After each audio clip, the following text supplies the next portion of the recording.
Hi, everybody. This is Nanette Kennedy with Humanities Team and the Evolution Revolution, and we are reading The God's Solution. And today is not only Mother's Day, happy Mother's Day to all that are mothers, even of animals, and it is May 9th, 2021. And I'm going to turn it over to Linda, our famous reader. I don't know how famous I am, but thank you. You're famous. Um, so we're on we're on chapter 27, which starts on page 119. And before we forget, because we may very well end this reading today, Nanette wanted me to remind everybody that the next book in line um, is the only thing that matters, which is part two or book two of the Conversations with Humanity series. So, for those of us that may not remember, we were reading, prior to this, the book we were reading was The Storm Before the Calm. And that was book one of the Conversations with Humanity series. Then, because this new book came out, we took a break to read the most recent, and now we've gone back to um, picking up where we left off. We've been reading all the books in order of publication.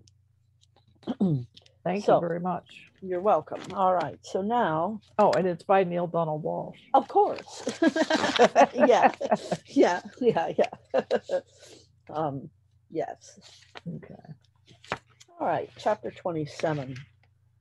We're going to close this exploration of how to solve the God dilemma with a look at a very effective formula that can help us to love all outcomes in life before they occur, and thus use metaphysics powerfully, beneficially, and intentionally rather than accidentally. The moment you imagine any possible negative outcome that occur, hang on, we're either missing an S or the moment you imagine any possible negative outcome that occur in any possible circumstance in your life, love it to death. I could almost say, I mean that literally. Kill off the negative energy with love. Cut it off at the pass. Snip it in the bud. How? With one magical component of energy projection that must be mentioned in every discourse on the subject. And I've saved it for last because of its importance. It is really magical. You are engaging pure love, and what I call masterful metaphysics when you consciously call forth the God energy that is within you rather than call for it to be with you. You can use this energy to respond to something that is occurring in the moment or project it toward producing something that you would like to occur in some future moment. The process begins as you consider a situation, circumstance, or event in your life and consciously adjust any emotion that your mind creates to perfectly match the feeling of the soul being God's feeling, since the soul is an individuation of divinity. This is the deliberate melding of your emotion with God's feeling that we've been looking at here. But when this idea was first introduced, we did not explore how to project that coalesced energy of pure love into the contextual field. Here's how that can be done. Metaphysical projection is often best achieved by feeling into whatever you wish to affect in a positive way. Put simply, allow yourself to experience the emotion that you imagine you would experience if the outcome you desire was already manifest in your reality. Now, here comes the magic ingredient. The most powerful emotion I would experience if an outcome I desired was already manifest in my reality would be gratitude. Gratitude is not merely an emotion, it is a decision. So powerful is this decision that it becomes a definition telling us what is so about any situation, circumstance, or event. Many people are not aware of the immense power of gratitude to reverse a thought that is at the foundation of all suffering. The central cause of suffering is the idea that something is happening that should not be happening. Gratitude unleashes an energy that turns this idea on its head, announcing that just because something may be unpleasant does not mean it is unbidden, unwelcome, or unwanted. Pain, both physical and emotional, is a good example. It can, in fact, be welcome for any one of a number of reasons: childbirth, tooth extraction, or the end of an extremely difficult relationship among them. The screech of an in-home smoke alarm can also be welcome, even if it is unpleasant. Seeing that your car has a flat tire just as you are about to get in and drive off can be unpleasant, but a very welcome event when you think about what life could have been like had the tire gone flat while you were doing 65 miles an hour on the freeway. Failing to get the job or the promotion you applied for can be unpleasant unless you use it to fortify your determination to never give up bringing you the next job or advancement and leading you forward, moving forward with a very successful career. I want to come closer to home with this. The fragrance of my father's cigar was never very pleasant to me. But oh, how I'd welcome it now if it meant he was standing nearby, which he hasn't been for 30 years. So something being unpleasant does not necessarily or automatically mean it must be unwelcome. If, on the other hand, the mind holds a thought that a particular experience is totally not okay with you, your mind will not abide it, and you will be tempted to produce an emotion that creates struggle in your life and suffering. It is gratitude that could cause you to change your mind. Yet gratitude is not a tool with which to fool the mind. It is a tool with which to open the mind. It expands your normal limited thinking to include a counterintuitive truth. Even when something seems bad for you, it can actually be good for you. More than a tiny handful is the number of people who have experienced what they thought in a particular moment as one of the worst things that could ever happen to them, only to come to know later that it was one of the best things that ever happened. The masterful metaphysician is the one who realizes this ahead of time. And we've already talked about how everything that occurs is to our benefit in the sense that it leads to our continuing evolution. Even tragic events in life do so. As individuations of divinity, we are all invited to train the mind to move into gratitude in as many moments as we can, even if we encounter initially exactly the opposite of what we are desiring. May I give you an example of how this could work in real life? A few years ago, I was faced with a major challenge. My heart was failing. I realized that there was a major problem when I could hardly carry a bag of groceries in from the car without huffing and puffing and needing to sit down for 20 minutes to regroup. I was also feeling occasional discomfort in my chest, so I couldn't kid myself any longer that I was just getting old. I clearly needed to see a cardiologist. One examination, and he immediately recommended an angiogram. One look at the results of that, and he immediately recommended open heart surgery. This is not elective, he said. And you're not talking about within the next 6 months. We're talking about within the next 6 weeks. He said the angiogram also revealed severe blockages in several of the main arteries of my heart, You need a triple, maybe even a quadruple bypass, and you need it right now. This was not the greatest news of my life, nor was it in the most eagerly anticipated event of my year. As I began contemplating this new turn of events, I started by doing something that always brings me comfort, which is saying my favorite prayer. Thank you, God, for helping me to understand that this problem has already been solved for me. Then I encouraged myself to move into gratitude as I looked at exactly what was going on. First, I considered the fact that I had been given enough warning to seek out help. Secondly, I felt thankful that the subsequent input I received was so beneficial.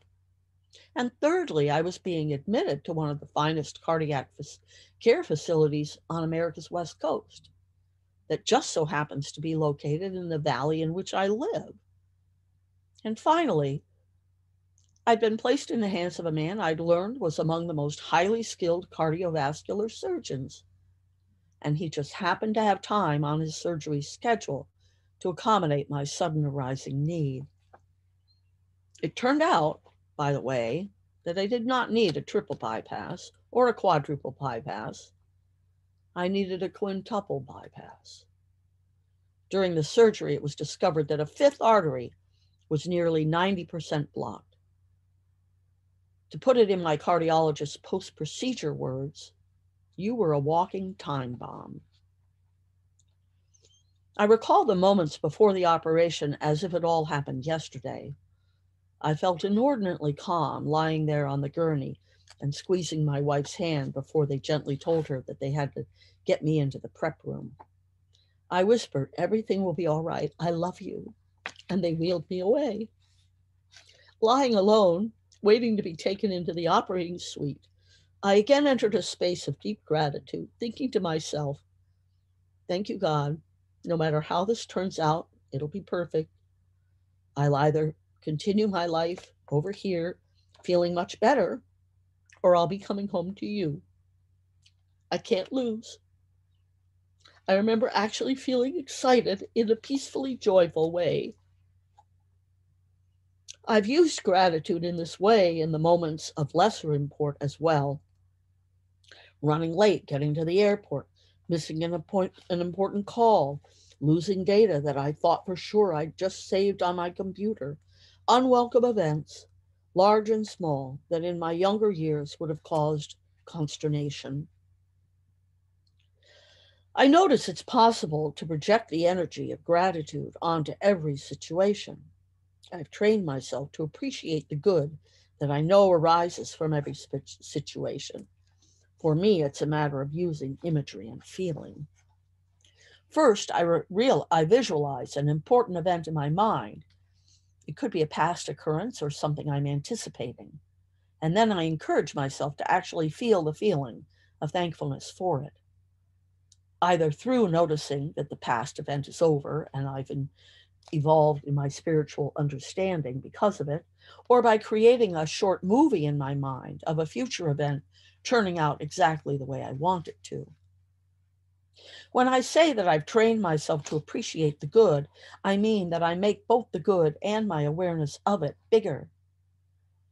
As a property appreciates in value, so does good in every circumstance grow bigger through the process of appreciation. Now, I don't want to suggest for a moment that I've become the model of patience and imperturbability as I move through the minutia of every day. Darn it, now where's the mayonnaise? But I will say that when the big waves hit, I don't find myself emotionally swept away by them anymore. And even in many of life's smaller moments, I'm getting better and better. Oh my, honey, it didn't hide from me. It's right behind the mustard. I mentioned a moment ago what I call the contextual field. This is a phrase I use to describe the aspect of metaphysics that provides a context which allows particular expressions of life to be experienced. I cannot experience that which is big, for instance, without that which is small being known to me. I cannot experience that which is fast without that which is slow being known to me. I cannot experience that which is smooth without which is rough being known to me. So opposites are integral parts of our arena of activity, and they will arise in our awareness whenever we use metaphysics to create something. We actually energetically call them into our awareness the moment we choose to experience any particular facet of life or of who we are. They do not have to appear as part of our localized or in the moment experience, however. The awareness that they exist is sufficient. Even a memory of them serves their purpose. The experience of opposites is a great gift to us, and it is automatically a rising feature of the metaphysical process of creation. Therefore, when the opposite of what you seek is manifest arises in your awareness, express gratitude for this arising. For your gratitude demonstrates that you know exactly what's happening right now, namely that the groundwork is in place, making it possible for you to experience what you have called forth. More important, the positive vibrational emanation affects the contextual field, building the energetic signature of what you choose to have happen. All of this is what makes gratitude like magic. And there is one final note I'd like to leave you with in this exploration. It explains your very reason for living. End of chapter. Thank you.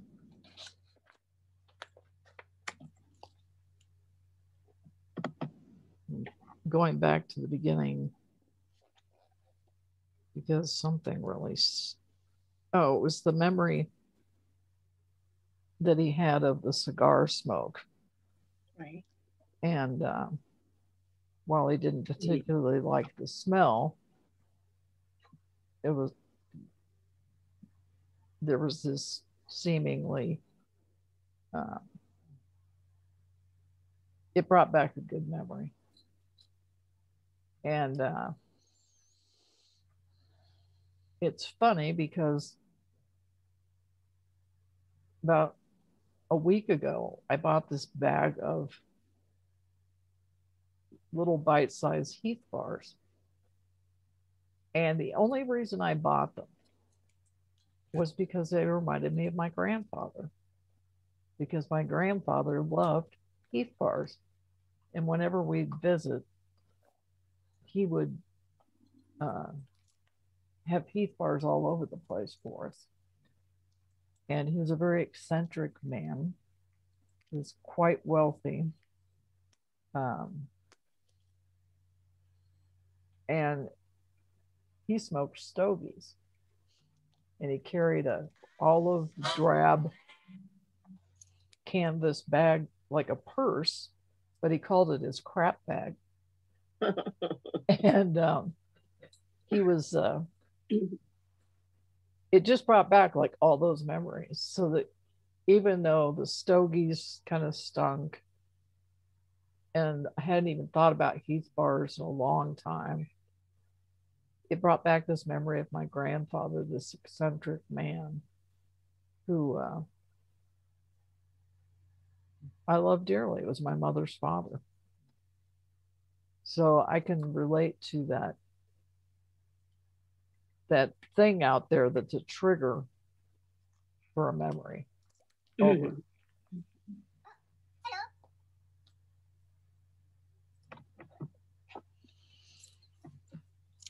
Yeah, my dad wore Old Spice. I didn't like it. But I think that's what was happening when I was reading. I was imagining.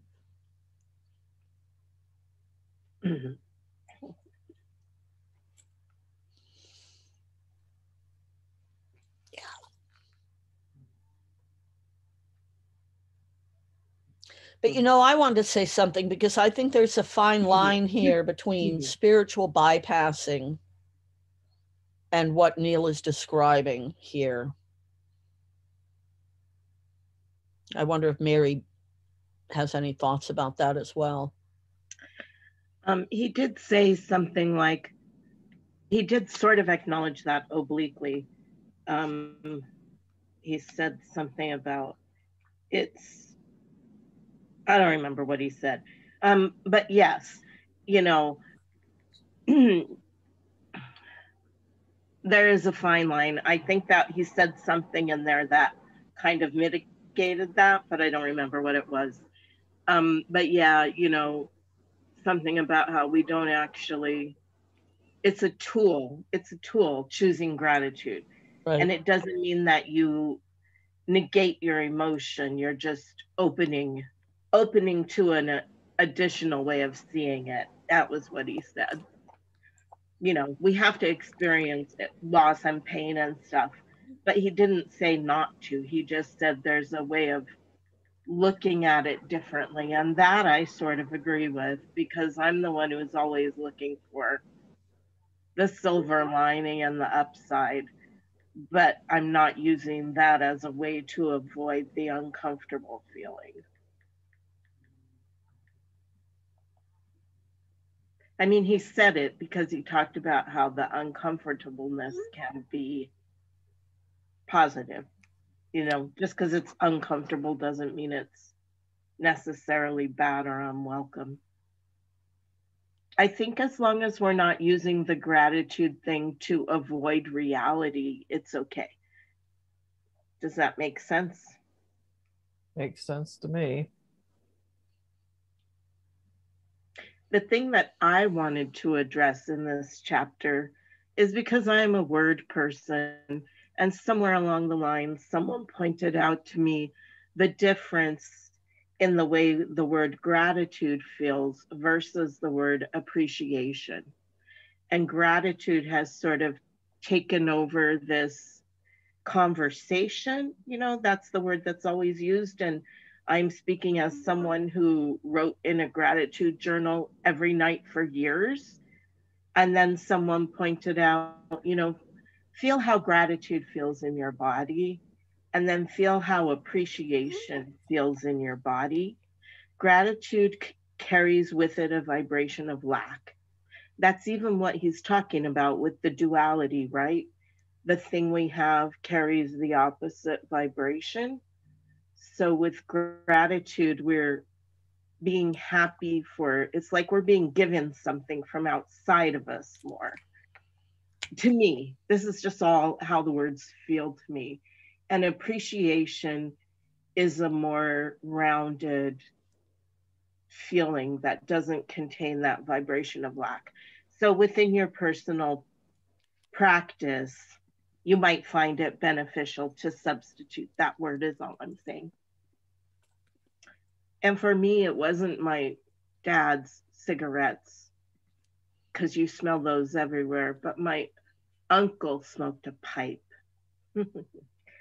I also liked the smell, though. I don't know if it was just because if it's actually smelled good, or if it was just because he was the best uncle ever. I mean, he was just, some uncles are there, but they aren't really that interactive with little girls, but he was just kind and funny, and yeah, anyway.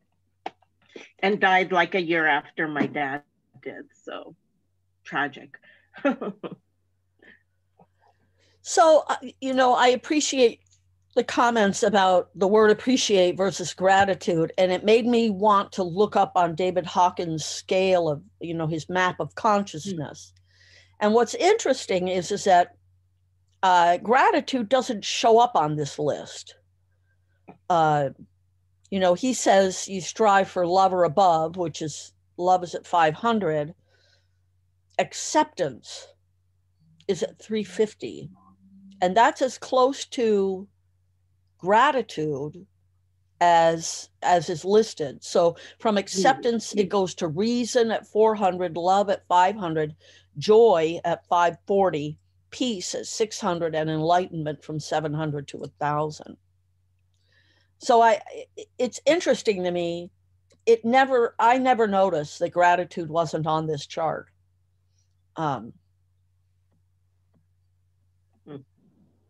and I wonder where it fits. Like I think it fits up around joy, really.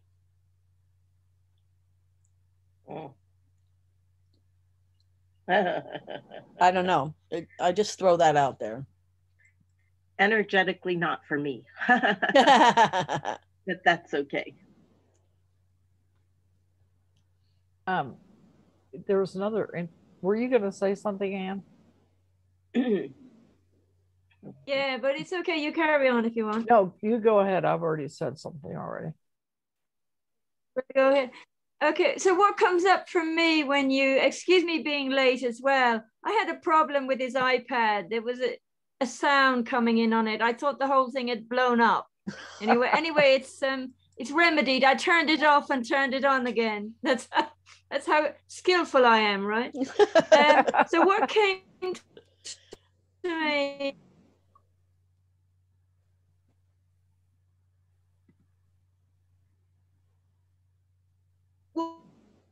What came to me is that, you know, when my sister really hated, are you hearing me? Are you hearing me okay? Yes. Are you able to hear me? Yeah. Okay.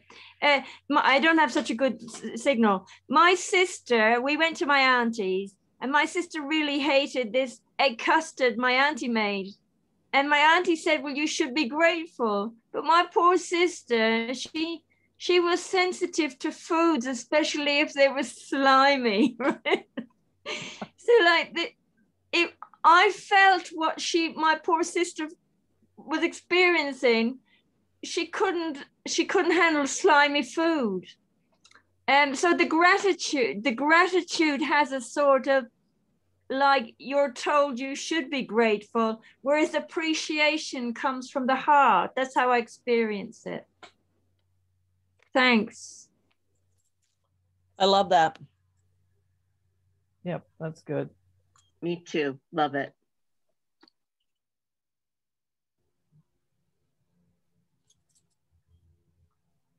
Well, Evelyn, were you going to say something?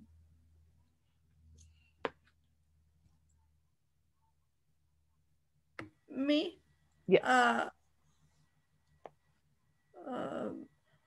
I have hard to understand all this discussion today. No worries. We all probably talk fast also. And I never notice it until I'm listening to a recording. Well, one of the things I was going to say is, as you all know, I have COPD, which is obstructive pulmonary disorder.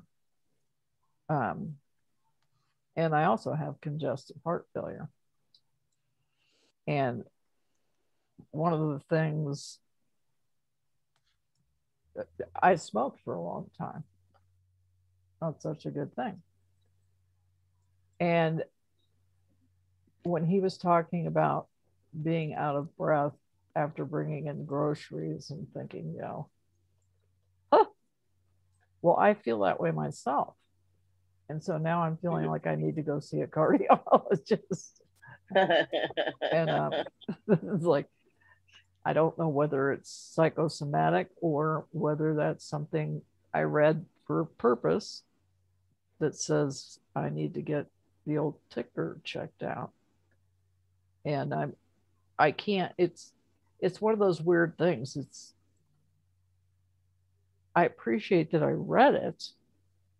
I'm not so sure I can go as far as saying, I'm grateful that I'm having these weird feelings in my chest when I exert myself.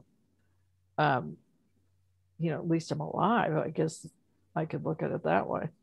But I'm not so sure I'm not at a point where I can embrace it, as it were. So I'll get there.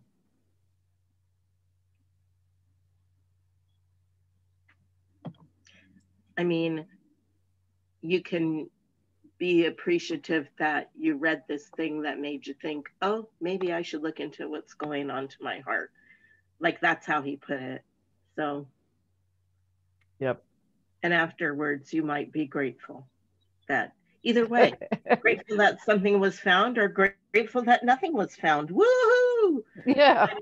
I will tell you, I have a thing on my skin in a spot that I just saw because it's a spot I don't really see a lot. So it's not tiny. It's like about the size of my pinky fingernail.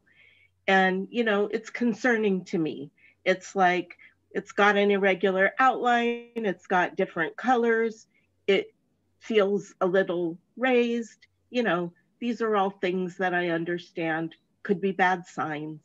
So I'm going to my doctor on Monday. I was going to have a internet appointment, but I called to see if I could make it in person because they had originally offered that.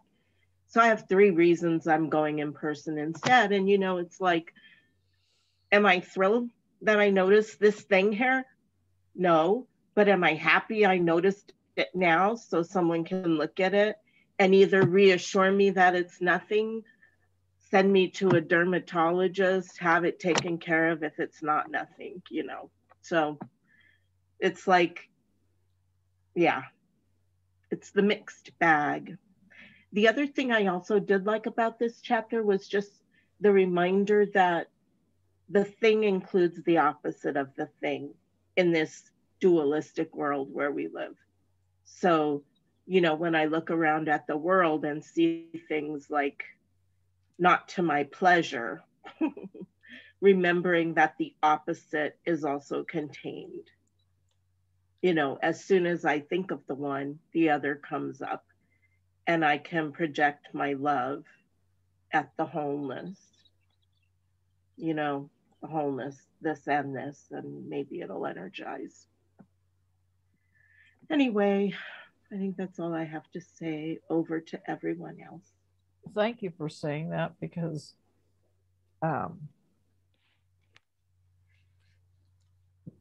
I've so been where you've been with like a spot somewhere, and uh, and I'm sure part of this has to do with the fact that I lost my dad to cancer when I was 8 years old.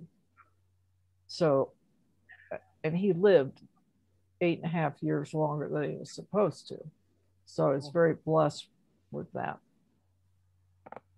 But because I remember saying, well, you know, not me saying, but my dad saying, and me not sitting in on the conversation, but overhearing it.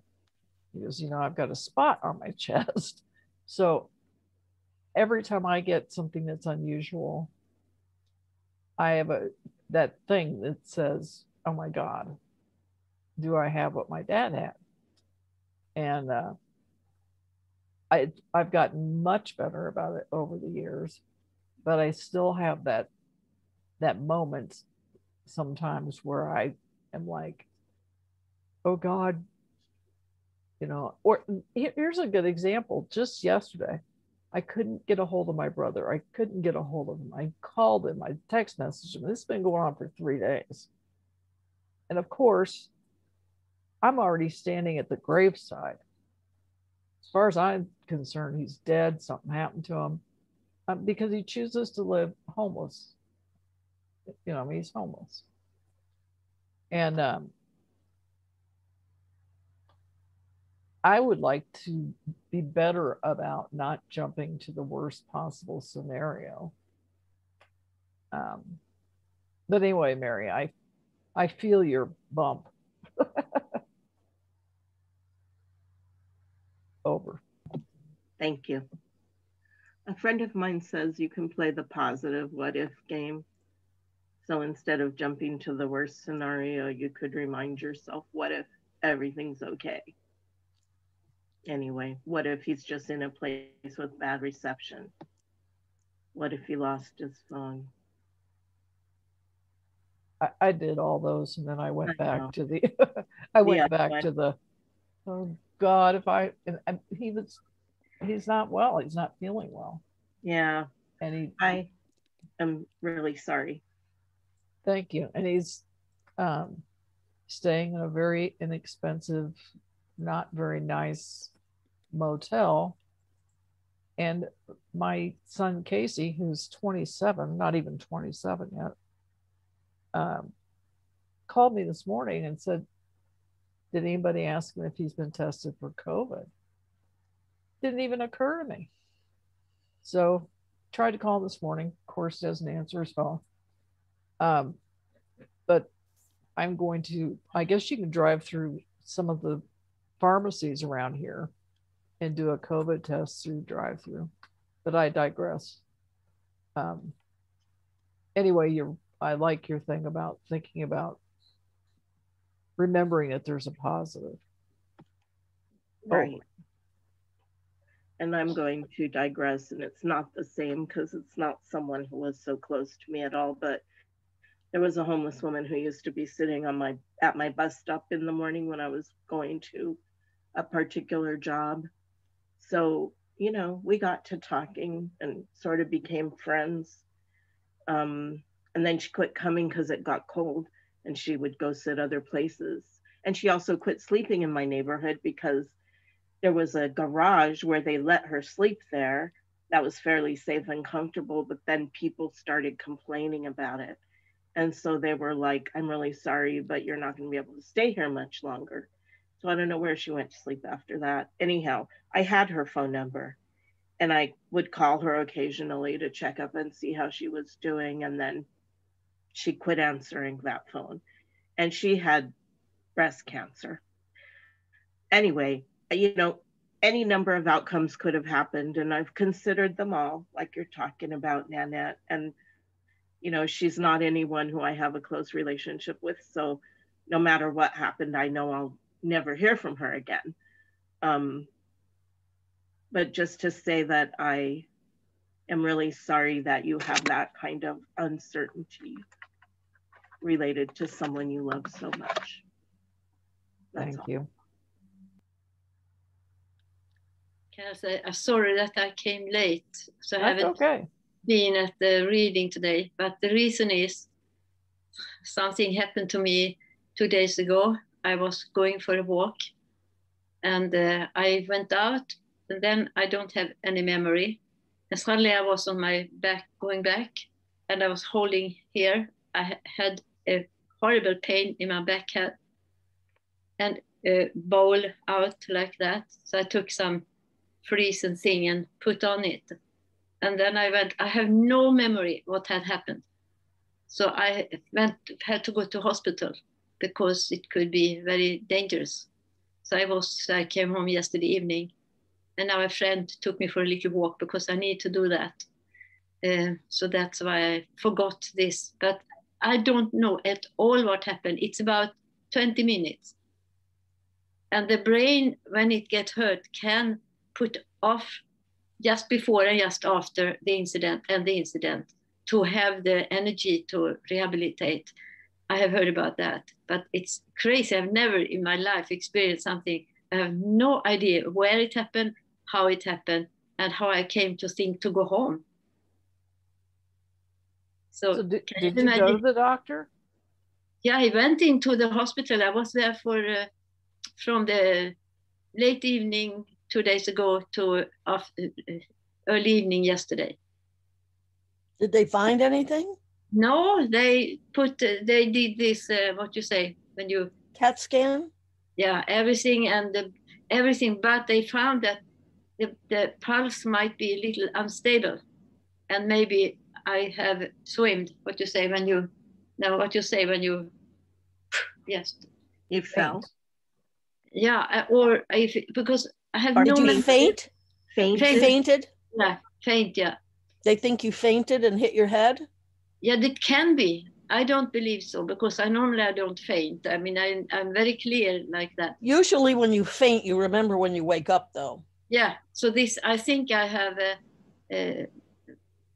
some, what do you say, when you sleep and put back, but it's a little stump down here. That might the only place I can believe I did it because it was back head and back on my shoulder.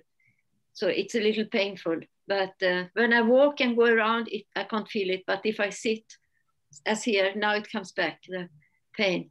And I can't sleep. So if I take a painkiller, I don't do that normally, but I did that. I sleep for 20 minutes or 30 minutes, and then I wake up and then it comes back. So I don't know. I've never, ever experienced something like that. So that's why I was not with you tonight. Well, we're glad you're here now. Yeah. We're glad you're here, and it was no worse, whatever happened, you know. It could have been, I mean, it could have been worse, but it's very, if I touch here, it's very painful. So I'm very grateful that it wasn't any worse. Yeah, I'm grateful for that. I survived it. I could have, and I was alone. So if it had happened in the forest, no one could have known that I could have been there the whole night. So, yeah. So anyway, that's why I forgot and went out for a walk with a friend because I don't want to go alone just now. Yeah, no, don't go alone just now. Yeah. So now I just want to say hello and thank you for being there. Oh, thank you for being here. And you should have our link to this room. So if something happens to you and you don't show up, we can be informed that, well, she had to take the afternoon off, or she had to go into the hospital to see what blah, blah, blah. If you send healing energy to me, I would be happy. Absolutely. Or a prayer for. Yeah, consider it done. Yeah, absolutely. Thank you. Yeah, thank you so much. You're welcome. I can't believe it's 4 minutes till the hour. That hour went very well. We got started a few minutes late, but it went very quickly. And does anybody have anything else to say before I call on Shabana to wrap things up? Just for everyone who came late, a lot of us were late today. It was apparently that kind of day.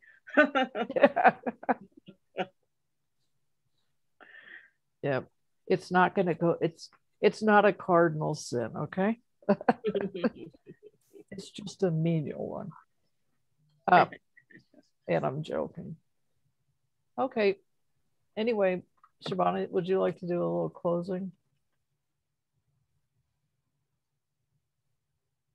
I think I should unmute myself before I do. It works better. I was going to say that.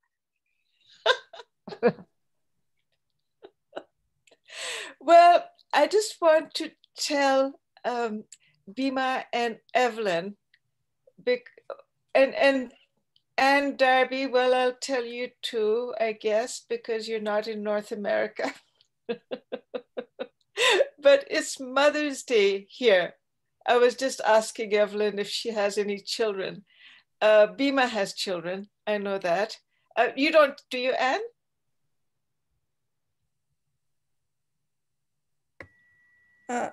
I don't actually have my own children, but I brought up 2 children.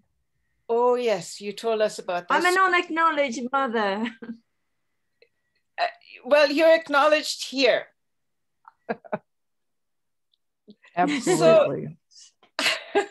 So we give thanks, God, that Anne Darby does indeed deserve and merit acknowledgement as a mother, and we thank you that Evelyn is going to have children. So here we are, Nanette and Bima and Anne, who are mothers, giving thanks that Linda and Mary and Evelyn are also joining us, because we are women who are looking after whatever needs nurturing and care. We give thanks that Bima has been protected by the angels, and that our hearts are joining now in lifting her up by giving thanks that she is healing as we speak. We thank you that Nanette and Mary are receiving the healing and the upliftment, so that whatever needs repair is already done now. We thank you for giving us breath, for giving us a heartbeat, for giving us life. And we thank you for this moment here now, where love and honor and gratitude, togetherness and kindness prevail. We are blessed beyond measure, and we praise and thank you for giving us life and giving it to us more abundantly. Amen.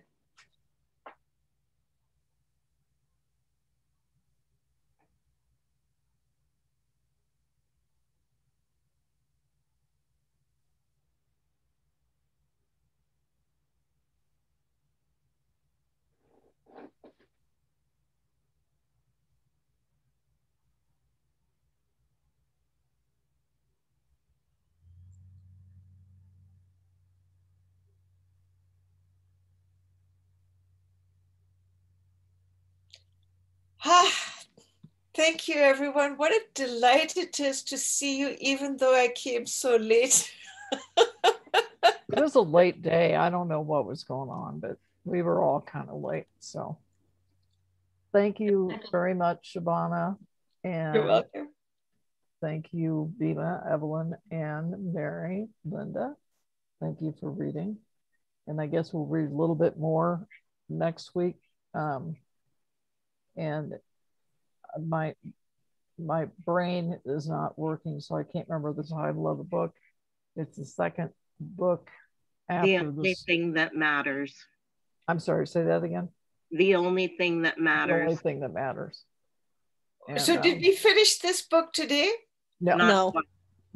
One more session. Yes. Okay, just shows how much I know. Yep. Just showing off about how much I know. No worries. All right, everybody. We'll see each other next week. Thank you. I love you all. Love you too. Love you all. All right, take care. Bye-bye. Bye. Bye. Bye-bye. Thank you. Bye. Bye. Thanks for reading, Linda.